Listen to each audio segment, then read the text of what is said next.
Yes, so I'm excited to be here today with my friend Maxine, who I met actually in Memphis in January. And Maxine lives in Spain. She's a school teacher, and we have since kept in touch. And so I'm excited to talk to her today about what it's like to be in Spain during this time and what she's doing to stay sane and happy and healthy. So thank you for being with us. Thank you. It's my pleasure. And we were just talking about how you and I met when you were on your tour of the southeast of the US, which is interesting because I've met one boyfriend who was touring through the States, and same thing, we obviously stayed in touch and ended up dating later, and now you and I have stayed friends. So maybe you could talk a little bit about why you wanted to visit this part of the United States and what that was like for you. Yeah, sure. It was not my plan. My plan was to go to Miami, and but my friend was very kind. My friend Anna, who has known me for 42 years, I think now, she had some air miles, so we could fly with Virgin anywhere, but they didn't have any Cuba flights. So I said, let's go to Miami and then just hop across the water, not knowing that the US had shut the border again. So Mhm. it was her dream to see Nashville and Memphis. My dream to see Miami, and we both wanted to see New Orleans. And so Mhm. that's why we just did. We only had a week. I flew in from Spain into London, and then we flew straight out the next day and just did this mad tour that took in Miami, flying into Nashville, getting the bus where I met you over to Memphis, doing an amazing 9-hour journey on the train from Mhm. Memphis to New Orleans, and just having literally an overnight in New Orleans before flying back to Miami, having one more day in Miami, and then flying back to the UK, and me straight back to Spain. So it was, yeah, she wanted to see Elvis's mansion, she wanted to see Graceland, so everything was kind of planned around that trip, really. Yeah, and I remember I thought that was really interesting because we met on the bus, which was very fun and cool on the Greyhound bus. And I remember I heard the British accents. I thought, oh, I want to speak with them, and ended up getting together that night for drinks. But that's one thing I always find really interesting, especially people from other countries or continents. Like even my friend from India, for example, he loves country music. So that was what Anna, I mean, she was very interested in seeing Graceland because of the music, I'm assuming, right? Yeah, she's just always loved Elvis, and we're not so much into the country. We're more into rock and roll, really. But as we've got older, we've our tastes have changed. We've got more of an appreciation for different types of music, and we both love live music anyway. So anyone that's playing any instrument, we love that. We like all the blues of Memphis and the saxophonists in New Orleans. And has an obsession with cowboy boots. So it's like there was no way she was leaving Nashville without her boots, and it made her very happy. And they've even got Nashville on the bottom of them. So I love that. So, was New Orleans everything that it was cracked up to be? Did you have a great experience there? yeah, I would have loved to have spent longer and to have been there, because actually it wasn't even, it was just before, it was between Christmas and New Year that we met. It was Mm, actually that week between. And so there were lots of tourists like us traveling for the holiday period. mm. And so it made New Orleans, oh, sorry, I've just lost you. I don't know if you can still hear me. Sorry about that. I just Oh, lost you there. My no, you're just fine. on me. Um, yeah, it was too busy to really appreciate fully. Plus, we literally got there at 4 o'clock in the afternoon, and our flight was at 10 o'clock the next morning. So we only had a little bit of sunlight to quickly nip down to the Mississippi, take a photograph before the sun went down, and only got to see the French Quarter and a couple of quarters that just kind of like bordered the neighborhood that bordered the French Quarter.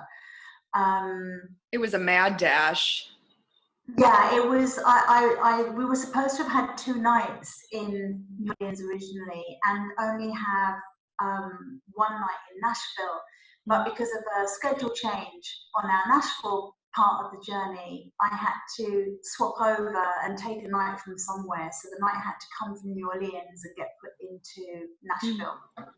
So yeah, I mean, we just had to stay flexible and really just take what we could from the mad 8-day tour. Sure, sure. So I always been curious. So because I remember when we had, when we went out the one night and hung out and saw some music, I was fascinated by your friendship with Anna. I mean, because I feel like that's something that is so rare, is to be friends with someone since primary school. I'm guessing is when you Yeah, two just met. about. I mean, yeah, we met in the first year of our secondary education, which in England is when you turn 11. So she was a year younger for her class. I was the right age for the class, and she came in a bit younger. So she's a year she's 9 months younger than me. So she was 10 and I was 11 when we met. And then we became best friends from 14. And have literally hung out from 14, and I'm now 54. So however many years that is, it's a lot. No, I love that. Is it common to stay friends with someone for that long? Because that's something I always think about, having traveled a lot, was I did find that people in the UK tended to have these groups of friends they had been friends with since they were kids. And then in the States, maybe because everyone moves around a lot, that's less common. So, I think I have lots of friends that I've known for a long time. Anna's 42 years of knowing her, and 40 years of being, one of my closest friends, if not my best friend. But I still keep in contact with someone who we both know as well, because she came to our school afterwards, who I met in primary school. So I guess it's hard for me to judge because I've always had it.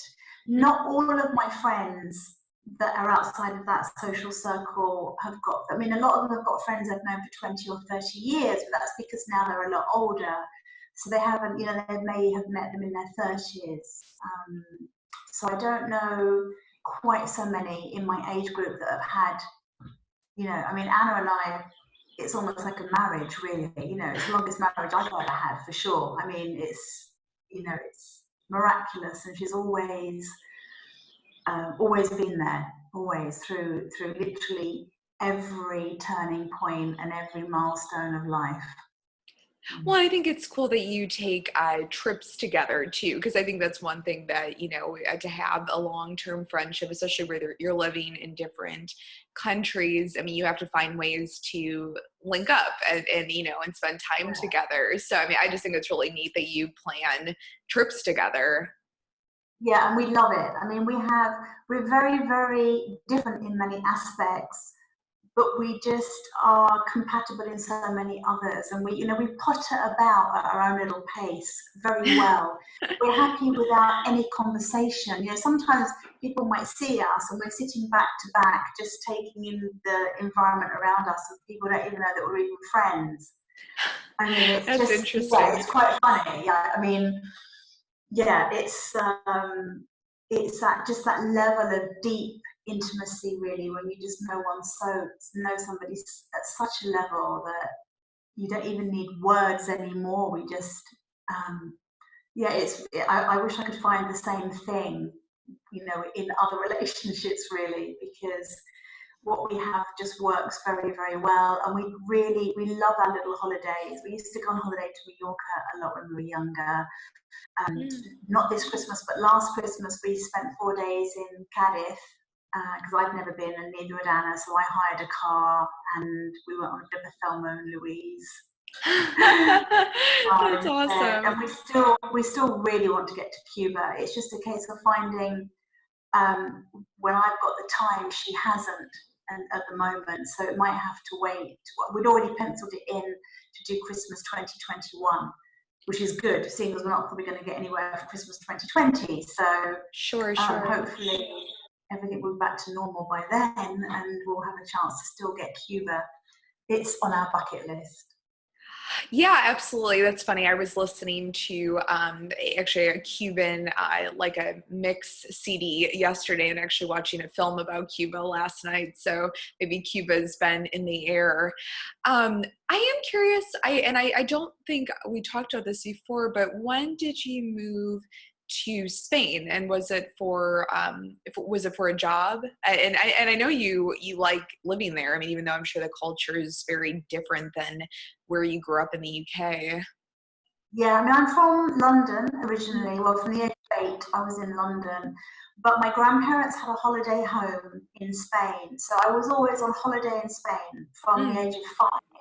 And Okay. then they sold that property that was in Nerja on the other side of Malaga, and they got a timeshare apartment on the Mijas Costa, which is one is on the east side of Malaga, one is on the west side of Malaga. So I got to know, it was always my blood really, and I'm not very good with the long dark nights of winter back in the UK. I don't, it's not the cold that gets me, it's the dark. I'm definitely a creature of the light, and I love the light intensity here. And I wanted to move to Spain from the age of 19, but I finally managed to get here at 34. So it was 20 years ago that I first came, and I came at the time with my then husband, my daughter. She was just coming up to the age of 8. And I Mm-hmm. look back now and I don't know what I was thinking. Well, I wasn't thinking. I just had an objective and I was going for it. I had no money, nowhere to live, no job. I just had a little bit of Spanish and a desire. And that and was when that's you, well, and that was, I mean, pre-Brexit, so you could just pick up and move to different parts of Europe, which, yeah. I mean, thank God you did it then versus now, right? Yeah, I don't know what will happen now, but I mean, I'm secure because although I've been in and out of Spain a little bit, I've worked in other areas as well. Really, I've only spent probably 2 years out of the past 20 living in England. So Mm. I don't, and the culture here is very, very different to back at home. I was talking to somebody who's Spanish about that last night. Mm-hmm. Even the volume of how they talk to each other, particularly here in Andalusia, where there's a lot of gypsy influence, they're just loud.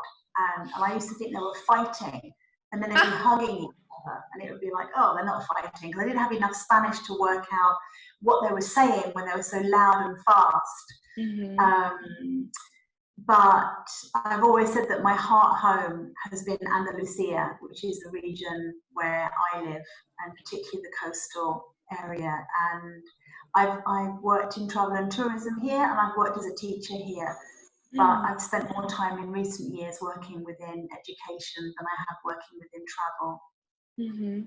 Yeah, well, it's interesting because one of my good friends who I actually know, from about 10, 15 years ago in Chicago, she ended up marrying a Spanish guy and moving to Spain about, I want to say, 8 or 10 years ago. And she was explaining to me the other day, she said, I think the Spanish are having a particularly hard time dealing with what's happening right now because it's such a social culture and everyone's so used to being outside and having coffee in the plaza. Yeah. I mean, do you echo those sentiments? Yeah, I mean it's unheard of to see nobody. There's always somebody out, day and night, particularly here on the coast where our temperatures are normally much warmer. This is the warmest part of Spain down Mm. here. Um, but certainly in Marbella, people have really listened to the president. Maybe helped by the fact we have a big police presence and they have hefty fines, possible imprisonment if people are flouting the rules. And I think what's hit them is the fact that a lot of people have died very quickly here with Mm-hmm. COVID-19. Yeah. And I think that this country was watching Italy, and that's why our restrictions in Spain were total lockdown and almost immediate. I mean, when they made the decision, it was at 10 o'clock on a Saturday night, Mm-hmm. and literally everything shut down. It was, you could hear the shutters going down as people were hearing the news and being told we're going into lockdown. Literally, customers went home, shutters went down, and that was it. and silence fell upon the town. Yeah, and I remember you had explained it to me as being partially the police force, really implementing the rules, which, to be honest with you, I kind of wish they would do here. I feel like it's the opposite. They're a little bit too relaxed in the States. But also, I remember you brought up a great point, which I hadn't thought about before, which is that it's a much more community and family-oriented culture where oftentimes, several generations will live underneath one roof. And so they don't want to infect grandfather or grandpa versus here where most people live, alone or with a partner. Yeah, no, a lot of people live in big family units still for economics and just because they like it as well. And yeah, there was something I was thinking of about this kind of like lockdown. Oh yes, so they've locked down, but what we have every night at 8 o'clock is a round of applause. And because it is Spain, where my friend lives, which is much more sort of ethnic, shall we say, there's a lot more, it's a lot more gypsy up where she is. They have full-on karaoke across the balconies at 8 o'clock. Like it's like a football match. You know how there's a cacophony of sound, and we're clapping, but any police cars or anything that has a siren puts it on at 8 o'clock, and they go round and round Marbella with the sirens blasting to kind of like say thank you to the support that they receive, because everybody is out on the balcony. And that is really nice when you see people coming together and waving across at each other, and you see the same faces on the same balcony every night. And that's been very comforting. Well, and I remember when we Skyped last weekend, I was actually able to hear it because you brought me outside on your phone, which is really cool. Yes. And isn't the applause also for the medical staff? I mean, because I had even heard about that a couple weeks ago. Everyone working within, it started off with being the medical for the doctors, but really it's for anyone that is doing frontline work, police, paramedics, yeah. That's beautiful. I mean, I love that they're acknowledging that, or their presence in the community, and the fact that they are still, getting up and going to work every day and putting themselves on the front line. I mean, my mom and I were talking about this a couple of days ago because her neighbor works for one of the biggest grocery store chains in their state in North Carolina. And I mean, I said, my God, it's like the people that work at the supermarkets. I mean, they're like saints right now, everyday jobs. I mean, they are exposing themselves and putting themselves out there to possibly become sick. And so I love that you said it's for everyone, not just the doctors and the nurses.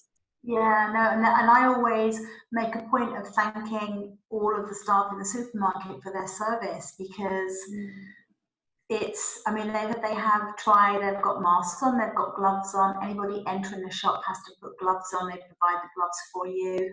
They have now put screens up at the till so that there's not immediate face-to-face contact. They've put little lines down and people are told to social distance 2 meters in a queue. So they're doing as much as they can to help their staff stay safe.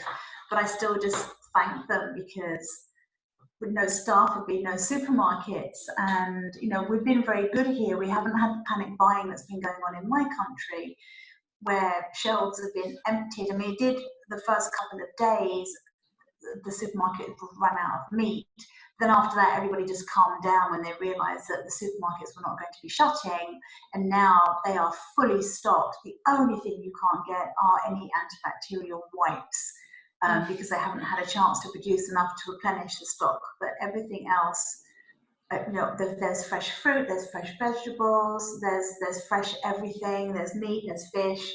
So nobody's going to be starving anytime soon. And that's great, because it just keeps the supermarkets a lot calmer. And you're only allowed to go out here one person at a time anyway. You can only have one person in the car. You have to have written authorization from work if you are going to be going to work. And then a week ago, they rescinded my work agreement. I was no longer to go to my classroom, because I was delivering my classes online, but at least from my classroom. Now everything is in my house. So that was a big change for us last weekend. And they've just confirmed today that our lockdown will be definitely into the 26th of April and possibly to the 5th of May. And even then, they won't just suddenly lift it. They'll have to monitor to make sure that there's no spike again, that there's no sort of second round of infection. Yeah, I mean, I was talking about, and you would probably know an answer to this better than I do, but I was talking about this with a friend of mine the other day. I don't know why Spain and Italy got hit the hardest. I mean, because the last couple of days they've had the highest numbers in Spain, and just thinking about my friends like you or Allison, or, you know, having visited Spain myself and what a wonderful country it is, you know, it's just devastating. I think it's about the tourism that it wasn't the Spanish or the Italians going abroad. I think it was the influx of people that had been infected in China, because we have lots of Chinese, we have lots of tourism will stop. So I think the big cities got hit because they were on the tourist trail, because it's Easter and it's a good time for people to be leaving those more hot, humid climates to come to our more temperate climate, and you can get some very good deals at, you know, between January, February, March, before the Easter season and the summer season hits. Our temperatures get too hot to do a lot of that, you know, big tourism where people are doing normally big European tours, and if they're taking in Italy, the chances are they'll be taking in Spain and possibly even you know, France maybe, but quite often it seems, I think, that the Italian and the Spanish tourism, quite often they seem to go hand in hand a bit, I think, for people that are doing whirlwind European tours. And I think maybe that's why the rate went so high so quickly, because it's not, unless there was a lot of people traveling for work, certainly the tourism is more the tourists that were influxing to us rather than Spain and Italy going out, I think. Okay, all right, that makes sense. Yeah, you're the first person that's like been able to kind of clarify for me. So I am curious what it's been like transitioning teaching online, because you know, I've only done one interview so far with a friend in Nashville who works more on the administrative side of, you know, education. So he was telling me a little bit about how, you know, some things are transferring online, some things they said, forget it, we'll just give you credit for it. So what that experience has been like for you. And then I also know you're like me, you're a very warm, sort of, you know, fuzzy social person. There must be some challenges about having to teach remotely. Yeah, it's the hardest thing is because of my age range. My children that I work with are from age 6 up to 14. So Okay. they are all huggy. You know, most of them are very tactile. They're very interactive, and our classes are small. So I only have 8 to 9 students. So it's a very intimate setting. Even the classroom is quite small, and we all sit around one big table. And now, you know, I miss them terribly. And I tell them that every time I speak to them. I just say to you, know, I really, really miss you, and I can't wait for you to be back in the classroom with me. But they have been incredible. I never thought I would be able to see a group of 6-year-olds that have hardly any English sit down in front of a computer and do their utmost hardest to follow a lesson. And they're so little, and yet they are like little university students. I mean, it has been mind-boggling how well they have adapted. And they have to take turns with the microphone, and that's the hardest thing with the younger ones, just for them to actually know where do I switch the microphone on and off. Because if I've got 9 students trying to talk at me, I can't hear them. So they've had to be able to take it in turns, and they've just been so patient. So there were some technical issues because sometimes they don't have high-speed internet, or because of the time the classes are on, it's when everybody's trying to get online to listen to various bits and pieces. And the materials, like I do a lot of, the style of my teaching is I use a lot of flashcards, and I like to use a board behind me, and I'm always on my feet. I'm on my feet, I'm walking around the table, I'm checking to see if students have written what they should be writing and if understood. So the hardest thing as a teacher for me is I'm on a chair and I can't move. And that has been just like it felt so unnatural to not be standing up and moving, and particularly using the board and getting the children to come up to the board, because I can't, it's quite difficult. I mean, the little ones, they literally, Miss Maxine, and they're trying to show me their book on their cam, and I, I can't really see what they're trying to show me. And then we have other issues like this where things just suddenly turn themselves off if you don't touch them, and built-in timers for them and for me as well. So there's been some technical issues, but in general, it's really helped their listening skills. It's really helped with any behavioural issues as well. Not that they behave badly, but sometimes with my teenagers, there's a little bit of bickering between the boys and the girls.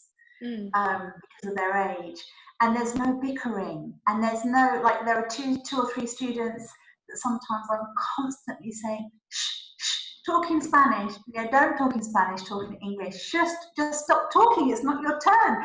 And there's none of that. So actually I feel that we're doing a lot more work, that we do more work in that lesson because there's no interruptions than we would be if they were with me, because half the time I'm telling them to, they go off on a tangent, or I go off on a tangent, not just them. Whereas when it's online, everything is loaded up. I have to load all the material up so they can have access to it from their end, in case they can't see it if they're working from a mobile phone, perhaps. At least they can pull up documents and see the documents, because they can zoom in more than I can if I'm just trying to show them on my screen.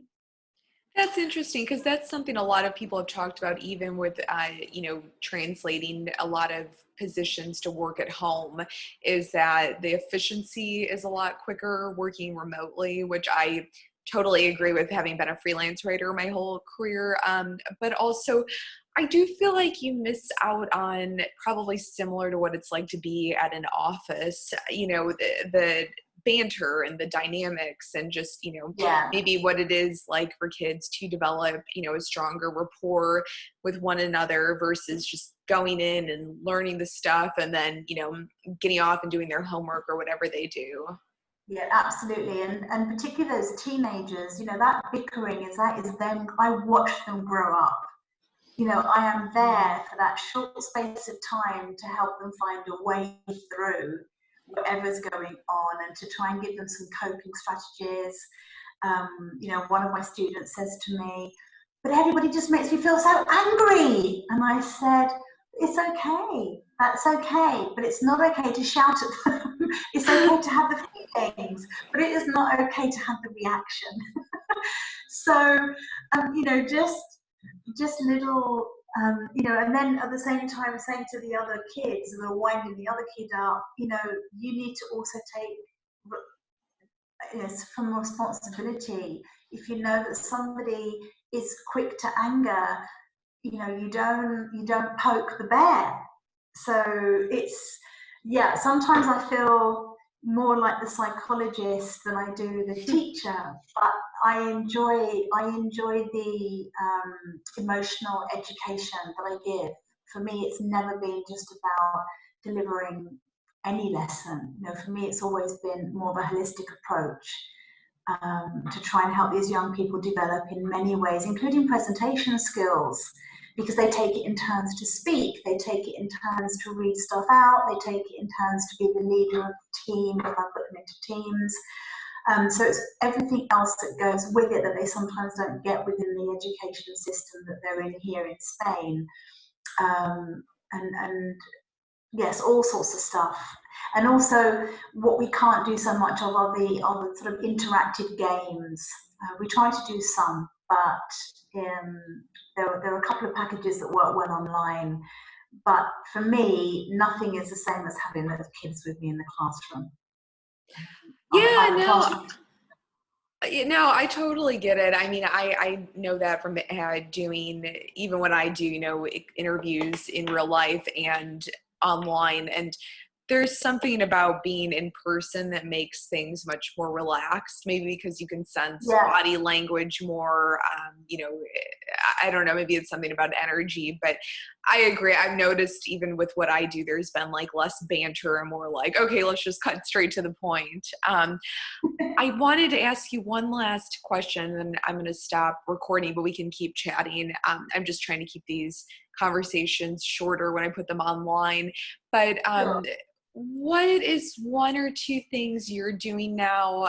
And again, I've been really, empathetic towards my friends in Spain because your restrictions are so much tighter than they are in the States. So what are one or two things you're doing now just to stay sane and happy and healthy during this, what could be a very difficult time? Yeah, well, actually, Anna and I have sort of partnered up with our little workout videos. So I've discovered that there are loads of videos online that are called Walk a Mile in a Minute. And Interesting.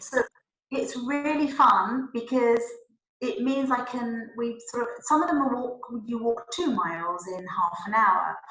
And so it means that you can do exercise in the house. So I try to keep a routine because I'm not very good if I'm left to my own devices. I will stay up too late because I get involved with a Netflix series, and because I have to be up particularly early in the morning, I think it's okay to watch one more episode.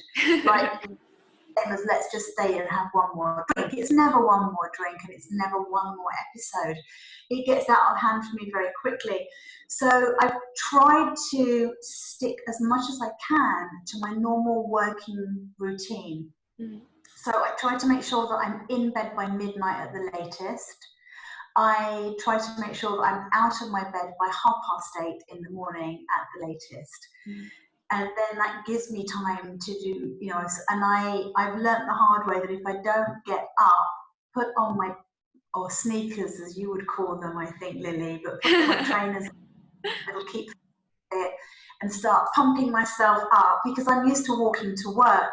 So I don't travel by car, I travel by foot. And so it's very important that I keep my body moving. So I have my minimum half an hour workout in the morning. And if I have a bit more time, I try to do 45 minutes and do some stretching as well. So that's one thing that I've put in this week since they tightened up restrictions and stopped me from walking to work. Mm. And everything else, like I say, even with the food and stuff, I still have stuck to my usual routine, which is I go shopping normally once a week and then just top up with fruit and vegetables in the week. So I've tried to do that. I've always done bulk cooking at the weekend because I finish work late. So I've always liked to have stuff that's already done. It's in the microwave within seconds and it's on it. And the hardest thing was saying goodbye to everybody and then no transition, because the walk home, the journey home was my time to transition from work to home. And the first week it was like, oh, I'm home already. Right. Okay, I guess I went to the kitchen and it just felt so strange to have just that. But now I make the most of it and it's like, well, that's good. It means I can actually eat straight away, and I don't have to be eating later and later and later at night, which is what normally happens to me in the week. But I think the biggest change for me has been doing some online workouts, and I think that's really helped me. And at the moment, my teaching hours have remained almost the same, because although I'm not teaching the students I used to teach in the morning, it takes me a lot longer to plan and load everything up for my teaching anyway. So I'm still utilizing my hours for teaching as I would have done before. So any hope I had of doing some painting or an art and craft activity or experimenting in the kitchen, so far out the window.